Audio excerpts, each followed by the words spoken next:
Hello, welcome everyone. Welcome back to Joanna or Joanna's tribe, so my tribe.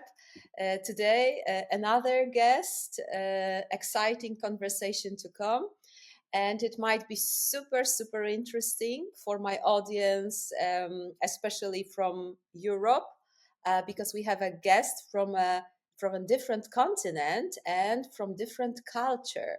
So I hope that today we will uncover some interesting facts, observations that we can use when collaborating with people across the globe, especially from countries like Taiwan, right? Because today my guest is Andy. Andy, thank you very much for accepting my invitation and joining me today. Yeah, thanks, Joanna. And hi, all the audiences in front of the video. I'm Andy, your Agile coach. This is the slogan I often use in my episodes. And I'm currently a senior Scrum Master in a gaming company. And I began my Agile coaching journey about 8 years ago. I went through several roles in my career path, like software engineer, system engineer, technical or non-technical project manager. And finally, I transitioned into the role of a Scrum Master last year. Along the path, I came to understand many modern agile methodologies like Scrum, Kanban, extreme programming, and many other best practices, and got some hands-on coaching experiences with many teams. Well, nobody asked me to do that. I was actively sharing what I know to the teams and the managers and happy to try. And several years ago, I think from 2021, I started writing an agile topics on Medium, trying to approach more potential readers around the world, and opened my first YouTube channel in 2023 because I remembered in 2022, I consulted three agile coaches in Iran, Romania, and in Switzerland, respectively. They told me I should kick off my online agile business if I want to step on the online agile coaching journey. So now I not only design training sessions in my company, but also deliver relevant topics on YouTube channel to share my career experiences to help more audiences understand how to adopt agile methods in their organizations. And thanks Joanna for having me here. And I think maybe my experience could motivate more people to step in this area and give you more insights along their career experiences. Thank you. Thank you. I hope so too, right? So I'm looking forward to the details of our today's conversation. So, Andy, we already know a lot about your journey. I'm very Mhm. curious, how did it start? So, do you remember your first experience with Agile, and Mhm. what did you learn during that first first attempt to practice agility? Mhm. Yeah, this is an interesting question. Actually, I first learned the knowledge about Agile in the Hong Kong company. At the time, I was still a software engineer.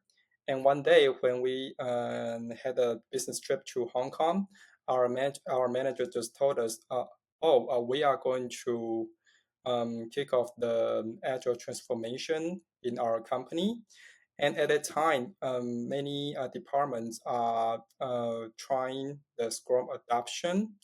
I firstly see how we kick off the daily Scrum, how we run the process about sprint review, sprint retrospective, and even in engineering side, we take many best practices like CI/CD, try to achieve faster delivery and have a better transparency through the Jira report.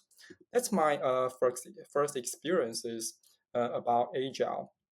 But at that time, I'm still very immature with that. I just know this knowledge. I think it provides us a cadence review and iterative development. we could smoothly to provide a small increment to our customer and got a faster feedback from the users to improve our product. But unfortunately, at the time, our company just suffered from finance issues, and then I was laid off. Yeah, just due to these financial issues. And then I work in a local quantitative trading company in Taiwan. And because I already have the experiences of agile methods, especially Scrum, I start feeling their process was very inefficient. For example, my manager often applies some waterfall-like management. He always asks for detailed document, and we don't have an open space or something like open mind to talk about some implicit problems inside our development process. So after I accumulate sufficient credit of my development work, I actively ask the boss to give it a try. I say, maybe we could try something like Scrum. And I volunteered as a Scrum Master. Yeah, Mm-hmm. at that time, very luckily, my boss just accepted my proposal. Yeah, when I look back to this experience, I think at the time, he did not fully approve of my proposal. He just did not object me. Mm-hmm. Yeah, so I think that is the reason why I got the first hands-on experience of coaching the team how to adopt Scrum. And that is the moment I start trying to prepare product backlogs, integrate Jira, and coaching the team with the Scrum guide. Yeah, and even I want to master my coaching skills, so I took the professional Scrum Master course in Hong Kong. Because in Taiwan, we don't have much relevant resources in English because although I speak Mandarin, but I want to learn more about English resources, and we don't have the relevant training course. I mean English courses. So I went to Hong Kong to take those courses, and got the hands-on experience and feedback from my teammates that when I start adopting the iterative development process, we start achieving greater iterative deliverables and improve the development process. And we start collecting doable feedback from the engineers. At the time, we don't even have a technical manager. We only have a, a project manager. That is my manager because she is the one of the founders in the company. Mm-hmm. But she didn't know the knowledge about Agile.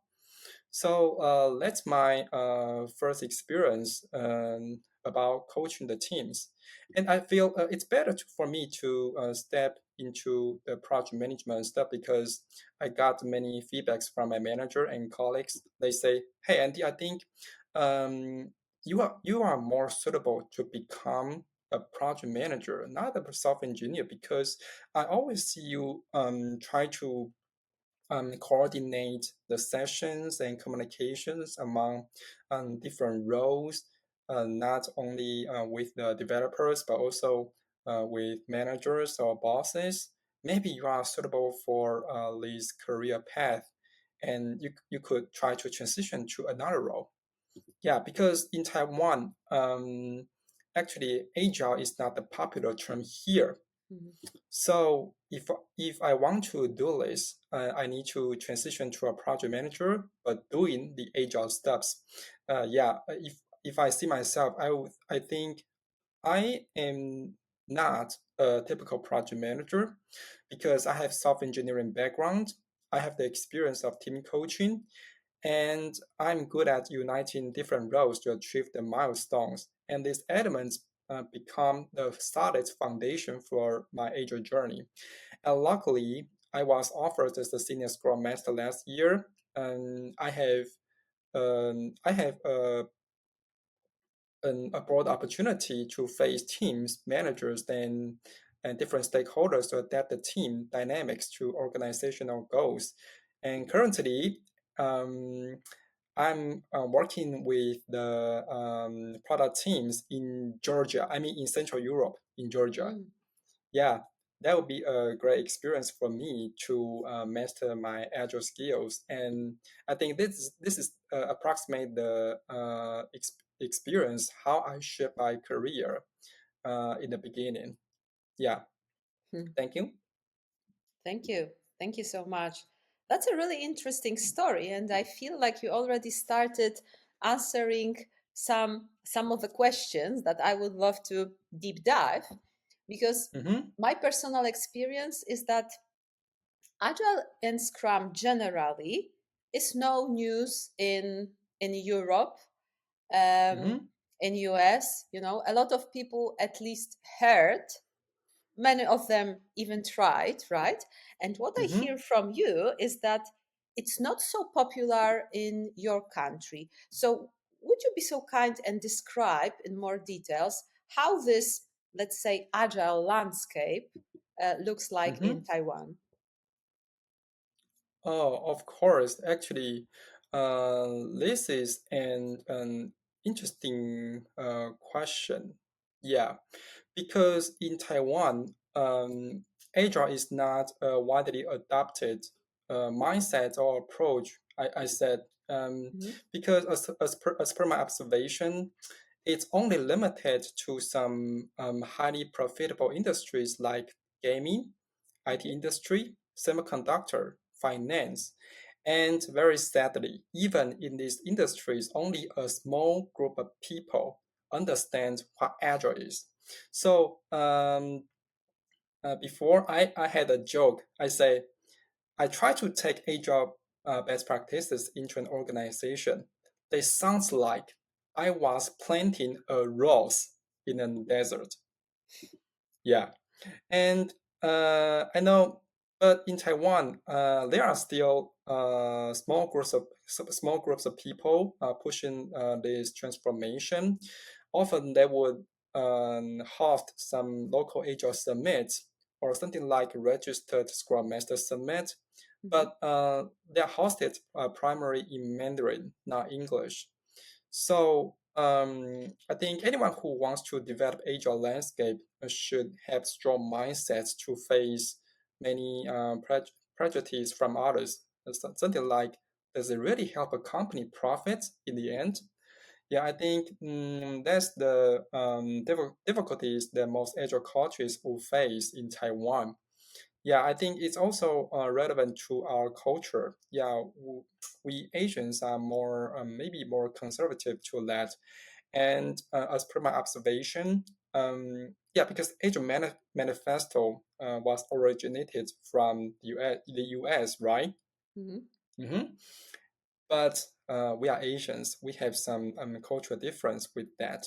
So for Asians to adopt the Agile mindset or any other best practices, often we will cause some difference when we are doing that. But I think it's caused by our mindset, not practices itself. Okay, Hmm. that's Yeah. interesting. Yeah. Hmm. Yeah. So often I just think uh, was I born in fourth place?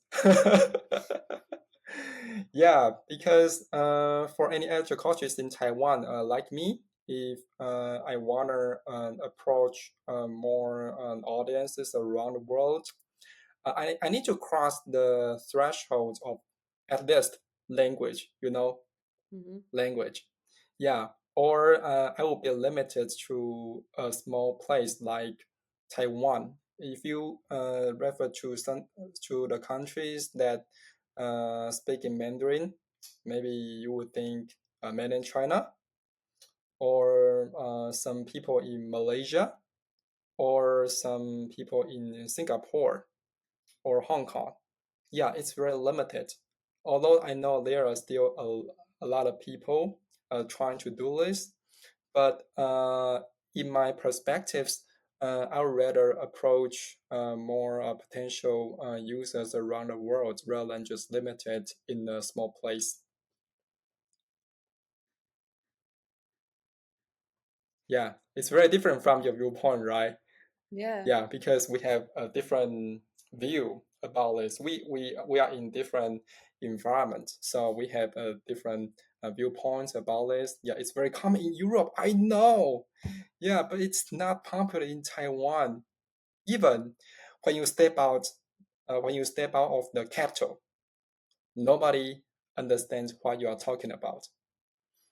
Because if you say agile coach, they don't know what it is. But if you say fitness coach, oh, they know. Oh, I know this, but they don't understand what agile is. It's very interesting for you guys to imagine why we don't have this. Um, this is not common sense. We don't know what agile is. Yeah. Hmm. It is. It is interesting. So, Mm-hmm. um, going back to to those examples of companies that you mentioned, Mm-hmm. that are trying to apply agile. So, Mm-hmm. um, what are their biggest challenges? During Mm-hmm. this agile adoption. Mm-hmm. Well, firstly, I've mentioned actually most people don't understand what it is. Okay. So if you want to advocate the relevant practices, you need more time to coach people around you. For example, I see most agile coaches would host some empirical coaching sessions, or and they would focus on experiences than just theory, because for most people in Taiwan, they don't know the concept of agile. They need to practice it in some real situation. But I think theory is one thing, but if you could really adapt it in the office is another thing, right? Mm, And another point is that when you want to adapt Agile in the organization, you need to consider the power structure, which means can you find somebody to support you to do this? For example, some management will reject the Scrum or Kanban, something like that, many Agile practices, because that would be trying to change their position or functionality in the organization. Yeah, as per my observation, people are not resistant to change. They are resistant to being changed.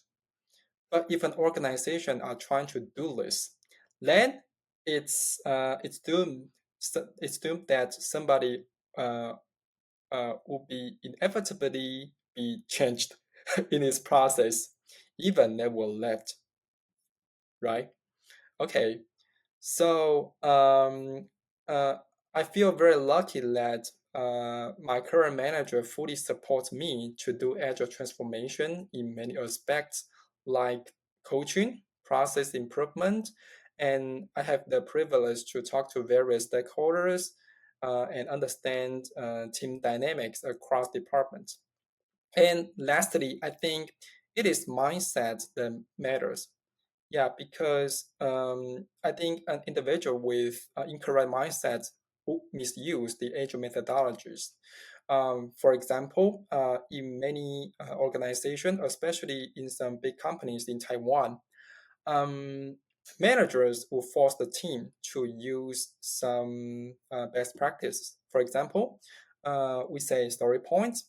Yeah, initially, I think the story point is trying to enable more conversations among developers to clarify the requirements.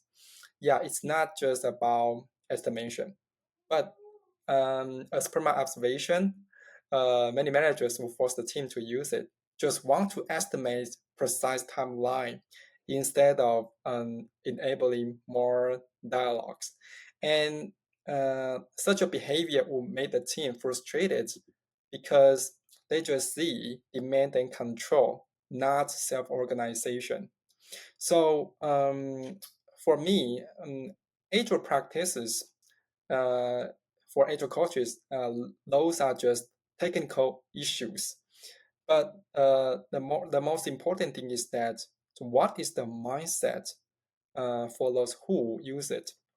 Because if we don't have a correct mindset and using the tools, maybe any best practices will become the bad practices.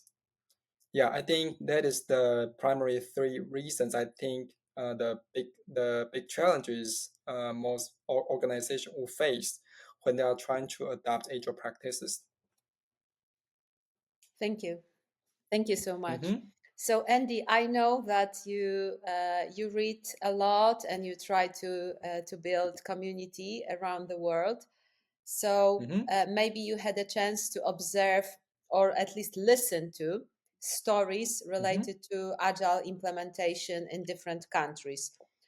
Do you mm-hmm. see any significant differences between how agile is implemented in Taiwan when compared to other countries? Mm-hmm. Yeah, I think agile implementation in Taiwan has its unique characteristics compared to other regions, and that is largely influenced by no matter culture and cooperation and industrial factors. I'm gonna share some observations with you. The first one, I think it is a hierarchy versus self-organization in Taiwan, because we are Asians, so many companies, especially larger enterprises, still have hierarchical structures where decision are top-down approach. That means every decision will be made by the upper management, not by the employees. And this can make the Agile adoption more challenging because Agile encourages decentralized decision making and autonomy. So such a culture also blocks the growth of self-organization, and it might danger the existence of agile practices. That's my first observation. So for any Scrum Master or Agile coaches, if they want to make some credit in their career, we might choose to join a foreign company in Taiwan. Mhm. For example, Hong Kong company or US company or Europe company. They have some branches in Taiwan, and we will try to join them because out there are more opportunities to make something different due to the culture. Yeah, this is the biggest concern we will consider when we are trying to make some progress. And I know in Western countries, leadership tends to be more open to empowering teams and adopting servant leadership that aligns better with agile principles. Yeah, but in Taiwan, our leadership are more conservative to that, especially when you are in a bigger company, because the structure is very rigid. If you cannot find somebody or the management to support you, actually it's hard for you to do any transformation, and often you have to face challenges from others. Yeah. And the second thing, I think it is the team collaboration versus the communication. In Taiwan, our teams tends to be more consensus driven and avoid direct conflict. That means it might lead to incorrect communication. For example, maybe we both have some concerns about the development process, but usually we won't directly say, I think something might be wrong in our process, or maybe somebody is not responsible for his duty that make the process messy. Yeah, this situation is happening in our team. And before I went home today, I'm still having the discussion with the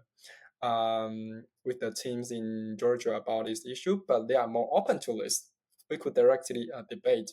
But in Taiwan, uh, we cannot directly do this. We would report this issue to our management, maybe my manager first, and that our manager talk to another one's manager. So it's a top-down approach that I think most foreigners cannot imagine how to push the agile transformation in such a culture and organization.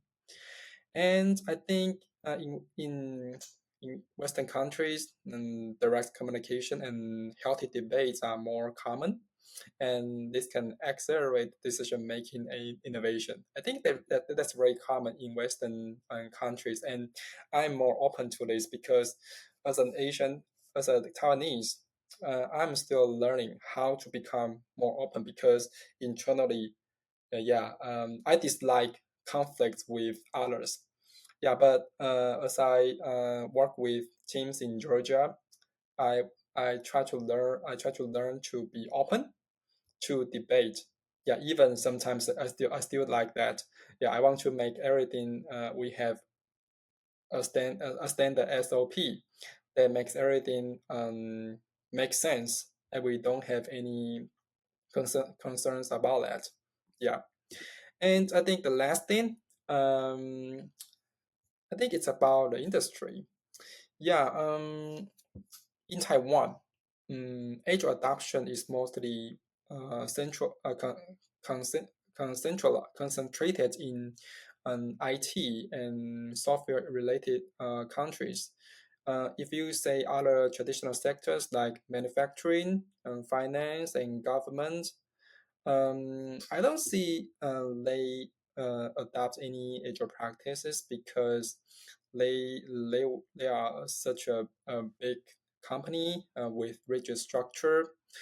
Sometimes it's very hard for them to embrace such a lightweight mindset and practices. Even I think if they could just adopt it in a small team, it's very successful for them. Yeah, I don't expect them to adopt such a practices in a broader area, maybe across different departments. Usually, they will be supported by some powerful management. Yeah. So in other countries, I know maybe in the US they have extended an agile into maybe like marketing, human resources, and even hardware development, and they are more successful that than I imagine. Yeah. So it's a very special phenomenon in Taiwan. Most people don't understand that, and there is only a small group of people trying to adopt the agile practices, especially if we are in a foreign company, not local company. In local company, I would try to ask the manager, do you know agile? Do you know what is that? Do you know what kinds of problem you are going to resolve with it? If they understand this, I already know the intention, then maybe I will try to apply for the job because they know this and know what they are going to resolve.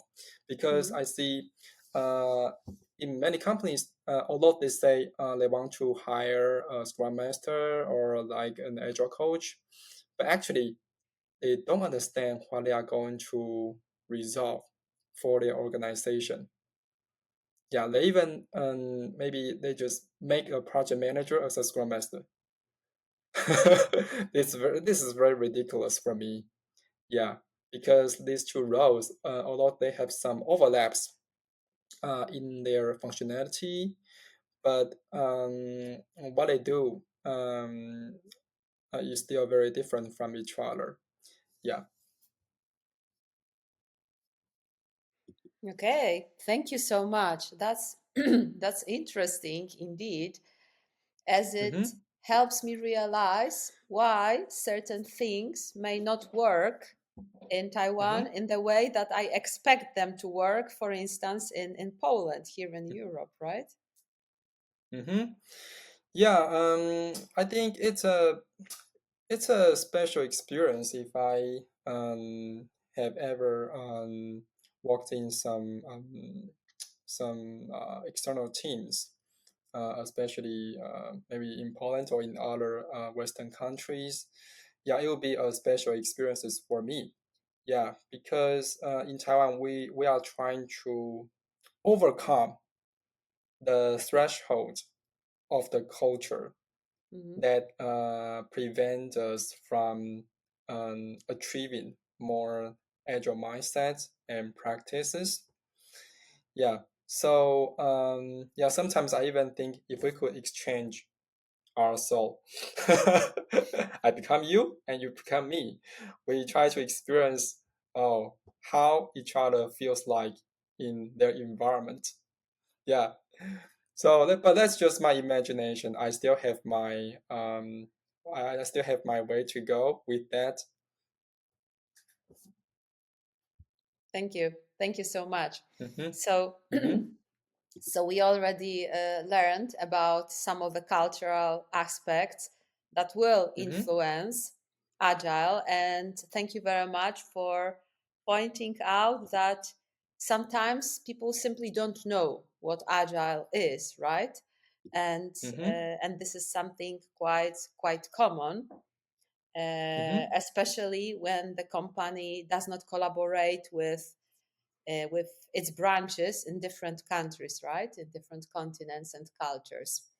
So, excuse me, I would love to hear more about the topic of leadership and management, because I think Mm-hmm. that you already started some explanations here, but I would still be willing to learn more. So, how do Taiwanese companies approach leadership and management?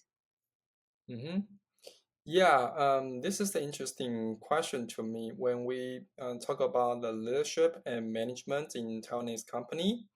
There are a few key points I want to address. Firstly, many companies still follow a top-down decision-making structure, just as I mentioned. Mhm. Many senior leaders are expected to set a direction, and employees are often more focused on execution instead of challenging or questioning these decisions.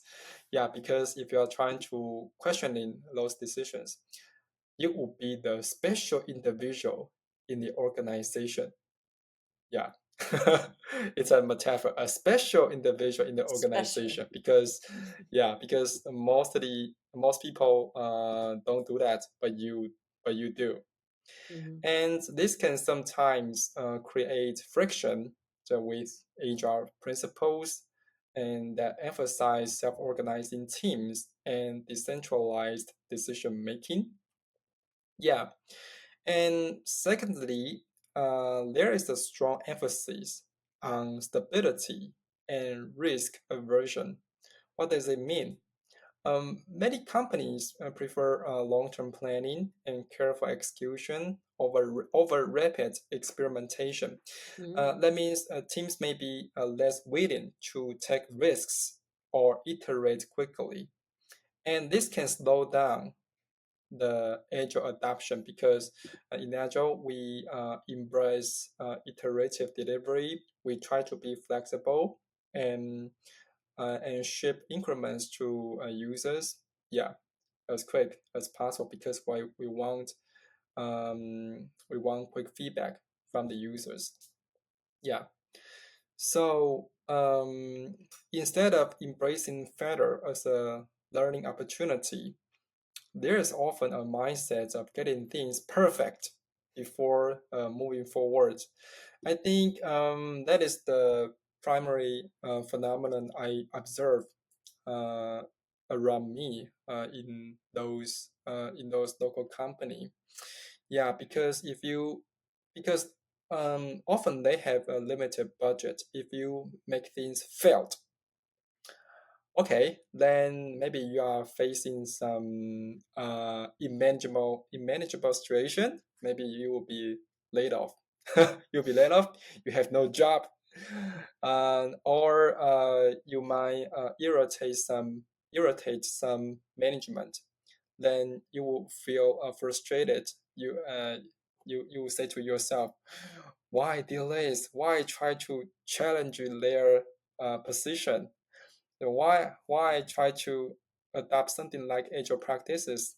Yeah, that sucks. I don't want to do that. Yeah. So this is the culture related reason. And however, uh, these are challenging. In recent years, some um, some forward-thinking company, not if that is the mindfulness company, especially in tech, and have started shifting towards a more modern leadership style. So we are seeing more emphasis on servant leadership, where leaders focus on empowering teams rather than just giving orders. But this transformation is still in progress, and traditional management styles remain dominant in many industries. I think that is the common phenomenon in Taiwan. So yeah, it's very precious for me to sit here to talk to you about our this, can I call it a special situation in Taiwan. hmm I think this will be more serious when you are going to Japan. Yeah, because last year I went to Japan to and also I visit a boss in the gaming industry because my friend just invited me to their company and they suffer from some process improvements because most Japanese uh, they uh, they are tending to follow instructions, maybe more serious than Taiwanese. So when I took some time to understand their working model, I say maybe if you want to adopt the Agile best practices, maybe Kanban would be your only solution because most Japanese are fans of SOP. Yeah.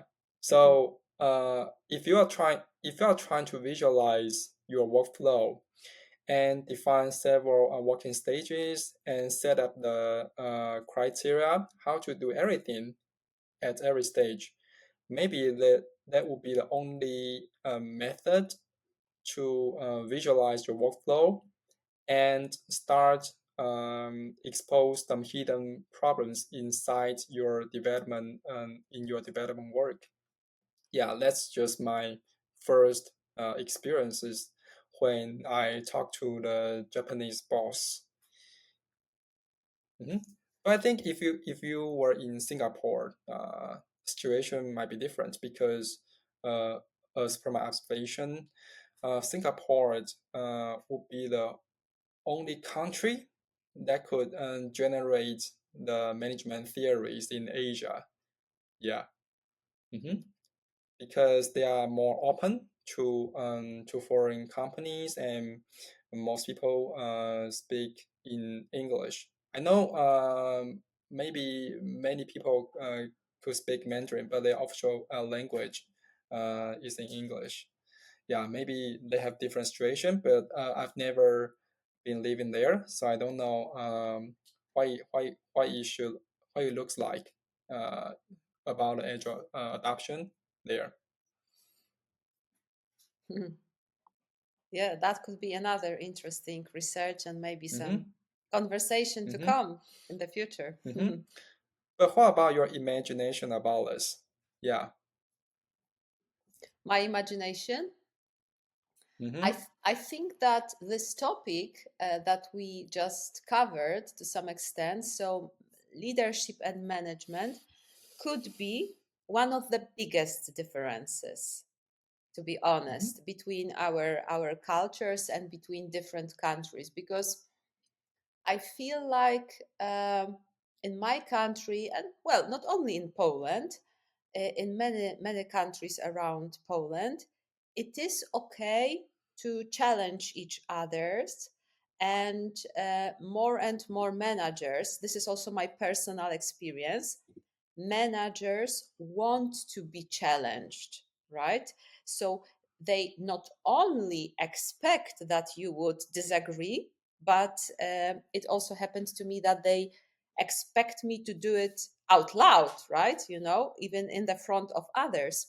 And I can imagine that still in some of the countries, in some of the companies around the globe, this would mean being fired like immediately, right? How dare you speak to the manager like that, right?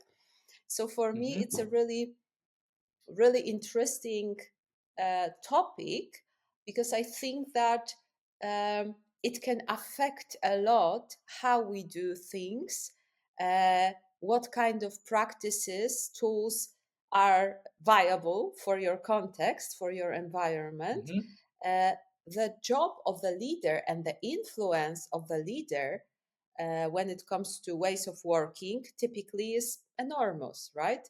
So they can, Mm-hmm. in my view, influence that a lot. So if I were to work with some company from Asia, I would be very careful, and first I would do a research before acting, because I would be very upset if I Mm-hmm. made a silly mistake because of lack of my knowledge about the culture and about the differences. Mm-hmm. Yeah, that's a great insight. But I think for most Taiwanese, um, they might accept your practices. Hmm. Yeah, because for me, you are just a foreigner. So sometimes maybe you do something silly, but we don't care about that. Yeah, but for local people, that's a different situation. Yeah, Oh. so we still understand the cultural difference, and we would be compatible with that. Yeah. Mm-hmm. Oh, that's nice to hear. So you will be, let me try to paraphrase, you will be more patient and understanding when it comes to my behaviors, because obviously I'm from the different culture, so you can forgive my mistakes, right? Yes, but I still dislike debating with others. Yeah, but I'm trying to be more, uh, aggressive Hmm. to debate with others. But often, yeah, we Chinese are more are more humble in Hmm. most situations. If I'm trying to debate with you, that means the situation is very severe. So I need to be upset, being upset to talk to you. I really care about this, and you need to make some improvement. So even something like when you are in a performance review, yeah, even you are not doing very well, most managers would talk to you in a humble way. They just think they'll talk to you something like, I think in some part you need to improve further to optimize your performance. That will help you. They won't say, oh, I think your behavior sucks. Yeah, I dislike that. And do you know how to improve that? Yeah, maybe most employees are not acceptable to this behavior. Mhm. So I think our culture is very different, but I'm willing to see more, you know, the crossover of the culture Hmm. because we're knowing each other. Yeah. Yeah, that's definitely interesting thing. So what about last one question? So we talked Mm-hmm. about managers, leaders. So how do people from your country, generally speaking, approach teamwork and collaboration? How does it look like? Mm-hmm. Well, first, I think harmony in Taiwan, harmony and consensus are highly valued, and many Taiwanese teams tend to avoid direct conflicts or debates because that means decision making can sometimes take longer because we Mhm. avoid direct conflicts. And rather than openly challenging each other, people may choose indirect ways to express their concerns.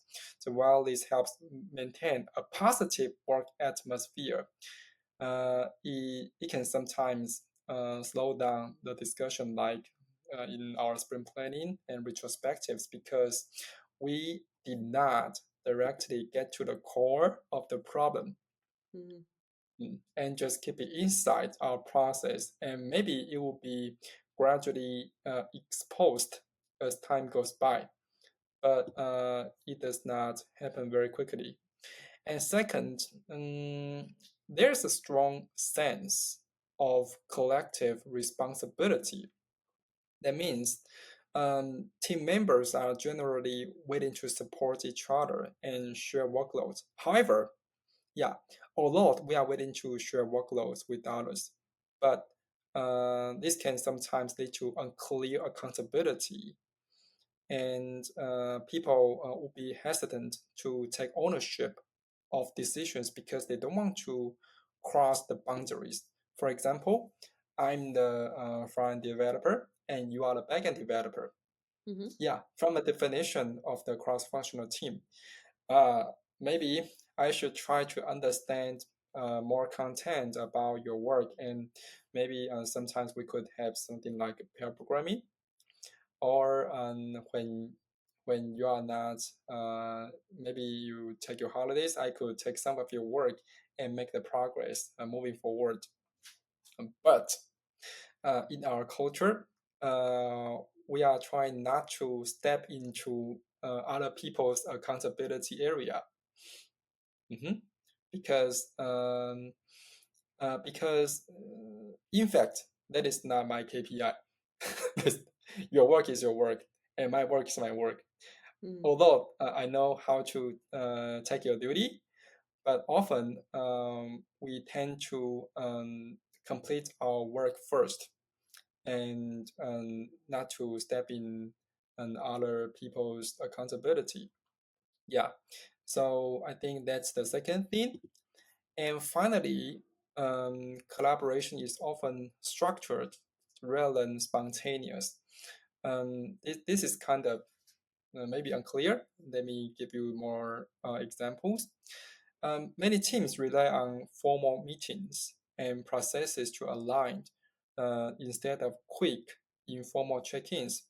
For example, if you have an issue right now, maybe you choose to directly maybe talk to some members relevant to this topic, and try to resolve it as soon as possible.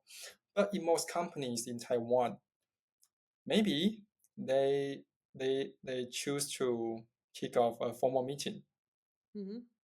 yeah, Okay. together with their managers and colleagues. Sometimes they are irrelevant to this topic, but they are invited to this meeting. Yeah, that's a special situation in Taiwan.